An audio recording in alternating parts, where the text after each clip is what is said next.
It's me, Mikey Pipes! Oh, people ask me, why am I so excited? Peter, aren't you glad to be alive? Pretty happy. Right? You make some good money, right? You're young, live at home, don't pay rent. Well, you actually do pay rent, right? No. You don't pay rent? No, I used to. Look, you get a nice paycheck, right? You come to work every day, you learn something new. Life is great. Thank God! But not so great for the service call going on right now.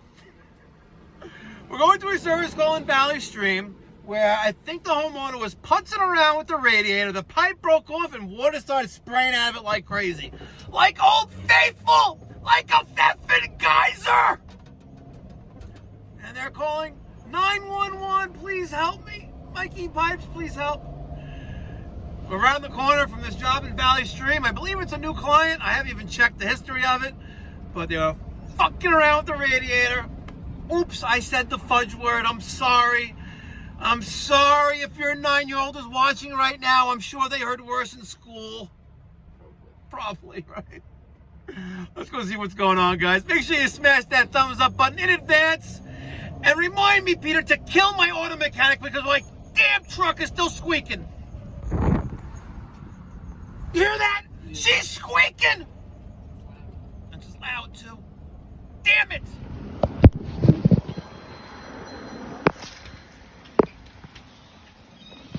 Hi. Here for a broken pipe. Not exactly. Not exactly a broken pipe? Oh my God, Taco Bell. This came out of the thing. This thing came out. And Just came out? How did it come out? it was leaking. Okay. So I went to tighten it, and I just tapped it, and it fell. And all the way Oh, man.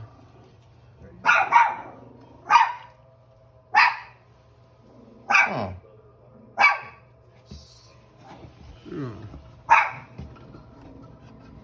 Huh.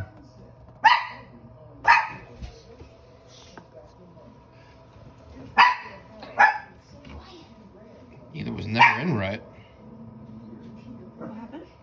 I don't think it was never put in right.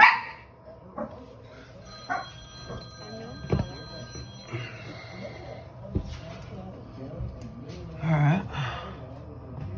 I don't know. Maybe, hopefully, we can retap it. It's still in there. Okay. I don't know. Let's see. There's the tap. Oh, look at that. Mm-hmm.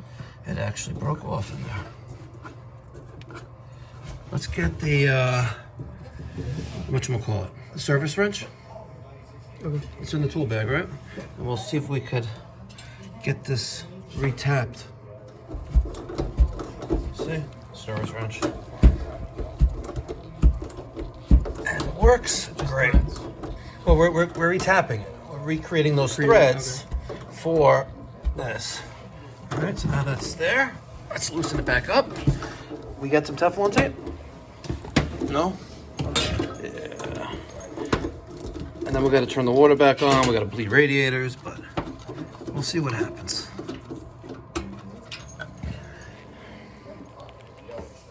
All right.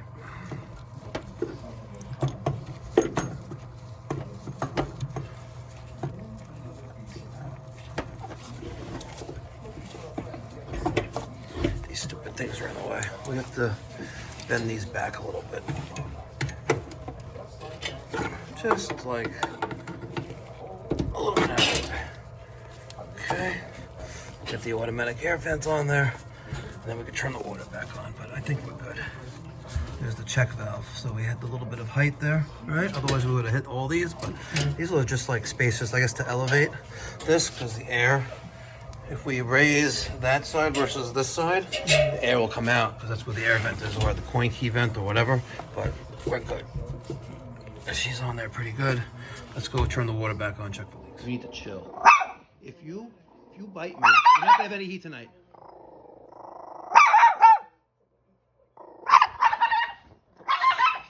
Chill.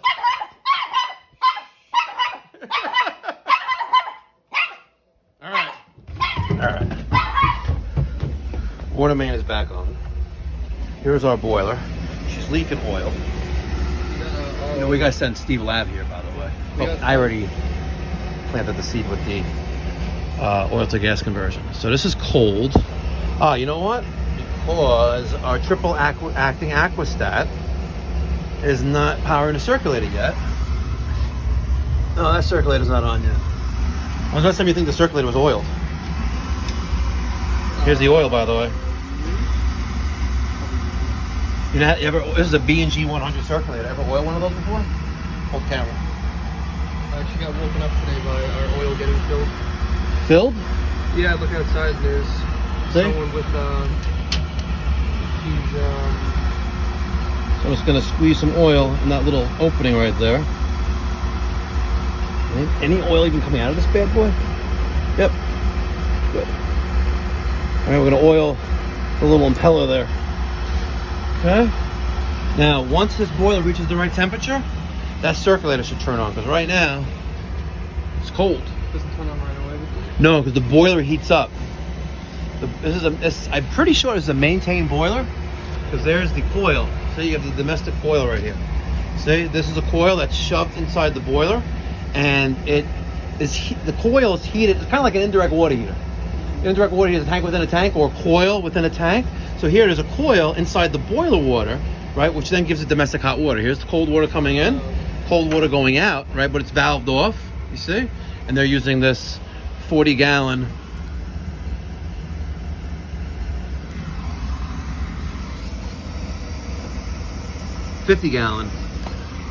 A.O. Smith natural gas water heater. So once this thing gets the temperature, it'll turn the circulator on. Our temperature is 140 degrees. If we take this cover off, right, looks similar but different, right, than what we see on a gas boiler. We have a high and a low setting and a differential, right? This is an aquastat, just like you see on a gas boiler, but it does more than just turn the circulator on, right? It regulates the temperature of the boiler, right, and tells the circulator to come on at a certain temperature, right? Why didn't they just make it just like a little boiler? It's the only difference is fuel. Because burners are 110 volts. This is an oil burner, right?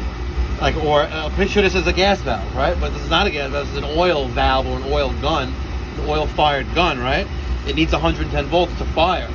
Our 24 volt Honeywell gas valves use 24 volts, right? So that's why we don't have all this crazy stuff. Plus, we don't have boilers generally that maintain temperature. Now, we do have some boilers that are gas that do have a built-in domestic coil. You'll see that like on some steam. Daniel showed me one, a steam boiler, Whale McLean steam boiler that had the coil built into it, but it was heating a couple of zones of heat into the house. Slant Fin also makes a gas boiler with a hot water coil.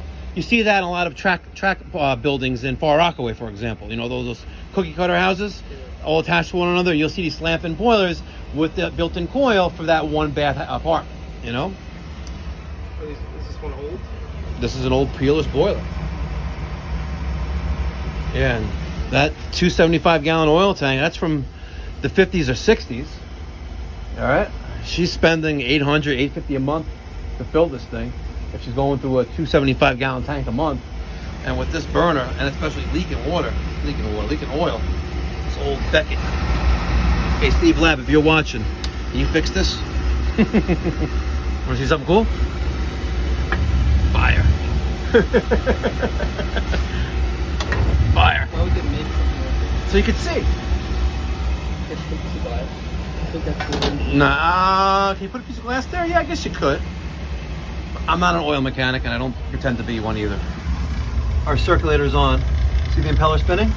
See it? Okay. So now, it's warming them up, right? Good. So let's put the cover back on. Honeywell.